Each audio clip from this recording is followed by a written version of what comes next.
Hello friends, welcome to Ishani vlogs. అందరూ ఎలా ఉన్నారు? బాగున్నారా? ఫస్ట్ టైం ఎవరైనా మన ఛానల్ని చూస్తున్నట్లయితే ప్లీజ్ ఛానల్ని సబ్స్క్రైబ్ చేసుకోండి. అలానే పక్కనే ఉన్న బెల్ బటన్ని క్లిక్ చేసి ఆల్ అనే ఆప్షన్ని క్లిక్ చేయండి. ఇలా చేయడం వల్ల నేను వీడియో పెట్టిన వెంటనే మీ మొబైల్కి నోటిఫికేషన్ వస్తుంది. అలానే మీకు ఈ వీడియో నచ్చినట్లయితే లైక్ చేయడం మాత్రం అస్సలు మర్చిపోవద్దండి. మీరు ఆల్రెడీ మన ఛానల్ని సబ్స్క్రైబ్ చేసినట్లయితే చాలా థ్యాంక్స్ అండి. ఈరోజు వీడియోలో ఏవో స్మిత్ వాటర్ హీటర్ తీసుకున్నామండి మేము. 25 లీటర్స్ది హీట్ బోట్ మోడల్ అనమాట. ఇప్పుడు దాని గురించి నేను మీకు చెప్తాను. మేము ఈ వాటర్ హీటర్ తీసుకొని 1 మంత్ పైనే అయిందండి. ఈ హీటర్ని 1 మంత్ వాడిన తర్వాత ఎలా ఉంది హీటర్ అనేది నేను ఇప్పుడు మీకు ఈ వీడియోలో చెప్తానండి. దీని అసలు ప్రైస్ వచ్చేసి 17,500 ఉందండి. నేను తీసుకున్న రేట్ అయితే 17,500 ఏమి కాదండి, కొంచెం తగ్గించారనమాట. అలా అని ఆన్లైన్ రేట్కి ఏమి ఇవ్వలేదండి. ఆన్లైన్ రేట్ కన్నా కూడా కొంచెం ఎక్కువే తీసుకున్నారు. ముందుగా ఈ వాటర్ హీటర్ ఎలా ఉందో చూద్దాం.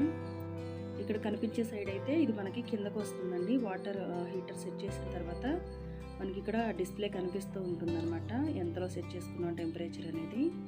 ఈ వాటర్ హీటర్కి రిమోట్ కూడా వస్తుందండి. మనకు కావాలంటే రిమోట్లో అయినా సెట్ చేసుకోవచ్చు, లేకపోతే మాన్యువల్గా కూడా టెంపరేచర్ని సెట్ చేసుకోవచ్చు. ఇది వచ్చేసి బ్యాక్ సైడ్ అనమాట. నెక్స్ట్ ఇటు వచ్చేసి ఫ్రంట్ సైడ్. ఈ వాటర్ హీటర్ని సెట్ చేసుకున్న తర్వాత ఇలా కనిపిస్తూ ఉంటుంది అనమాట మనకి పైకి. అలాగే ఈ హీటర్కి వచ్చిన రిమోట్ నేను మీకు తర్వాత చూపిస్తాను. గీజర్ కొన్న తర్వాత మళ్ళీ వీళ్ళ దగ్గర మనం ఇంకో 2 పైప్స్ అయితే ఇవి కొనాలండి. ఈ పైప్స్ మనకి గీజర్తో పాటు ఇవ్వరండి, మనం ఎక్స్ట్రా డబ్బులు ఇచ్చి తీసుకోవాలన్నమాట. ఇది వచ్చేసి రిమోట్ అండి. చూడండి, ఇక్కడ బ్యాటరీ వేస్తూ ఉన్నారు. మనం ఈ రిమోట్తో టైమర్ని సెట్ చేసుకోవచ్చండి. రేపు మార్నింగ్ మనకి ఏ టైంకి హాట్ వాటర్ కావాలంటే ఆ టైంకి మనం ఈ రిమోట్లో సెట్ చేసి పెట్టుకుంటే అదే టైంకి గీజర్ ఆన్ అయిపోయి వాటర్ హీట్ అవుతాయండి. అలానే మనం టెంపరేచర్ సెట్ చేసుకోవాలన్నా కూడా ఇలా రిమోట్తో సెట్ చేసుకోవచ్చు. టెంపరేచర్ వచ్చేసి 70లో సెట్ చేసి పెడితే ఒక 25 to 30 మినిట్స్ అయితే టైం పడుతుందండి హీట్ అవడానికి వాటర్. 25 మినిట్స్ తర్వాత వాటర్ అయితే బాగా వేడవుతున్నాయండి. ఒక్కసారి అలా వేడైతే 2 to 3 మెంబర్స్ స్నానానికి సరిపోతాయి అన్నమాట వాటర్. రిమోట్లో మనకి ఎంత పవర్ కాలింది అనేది కూడా తెలుస్తుందండి. చూడండి, ఇక్కడ KWH అని ఉంది కదా బటన్.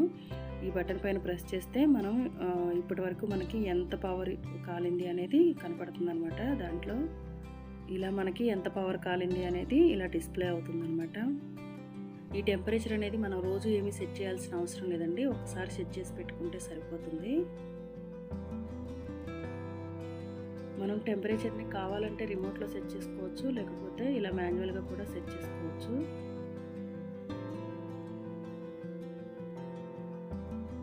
ఇలా మాన్యువల్గా టెంపరేచర్ని పెంచుకోవచ్చు, లేకపోతే తగ్గించుకోవచ్చు. రిమోట్లో టైం సెట్ చేసుకోవడానికి ఒక బటన్ ఉంటుందండి. మిడిల్లో ఉంది కదండి, ఇదే అనమాట బటను. ఈ బటన్తో మనం టైం సెట్ చేసుకొని ఆన్ అనే బటన్ నొక్కితే ఆన్ అవుతుందండి. మనం ఎన్ని గంటలకి టైం సెట్ చేసి పెడితే కరెక్ట్గా అదే టైంకి గీజర్ ఆన్ అయిపోతుందండి. ఎప్పుడైనా హీటర్ ఆన్ చేసి మనం వెంటనే స్నానానికి వెళ్ళకపోయినా సరే ఆ వాటర్ 8 అవర్స్ వరకు అలానే వేడిగా ఉంటాయండి. మనం ఎప్పుడైనా బయటికి వెళ్ళాలనుకున్నా సరే ఆల్రెడీ ఆన్ చేసి హీటర్ 30 మినిట్స్ తర్వాత ఆఫ్ చేసి బయటికి వెళ్ళినా సరే వచ్చిన తర్వాత కూడా వాటర్ అదే వేడిగా ఉంటాయి కాబట్టి వెంటనే స్నానం చేయడానికి అయితే మనకి ఉపయోగపడుతుంది అనమాట. ఒక మాటలో చెప్పాలంటే హీటర్ అయితే చాలా బాగుందండి. నీళ్ళు కూడా బాగా వేడవుతున్నాయి అన్నమాట, చాలా బాగుంది. ఇప్పుడు ఎలాగో చలికాలం కాబట్టి చాలామంది కూడా కొనాలనుకుంటూ ఉంటారు కదండి గీజర్. అలాంటి వాళ్ళకైతే ఈ వీడియో ఉపయోగపడుతుంది అనుకుంటున్నాను. ఫ్రెండ్స్, ఈ వీడియో మీకు నచ్చినట్లయితే వెంటనే వీడియోని లైక్ చేయండి, షేర్ చేయండి, మన ఛానల్ని సబ్స్క్రైబ్ చేయండి, పక్కనే ఉన్న బెల్ బటన్ని క్లిక్ చేయండి. Thanks for watching.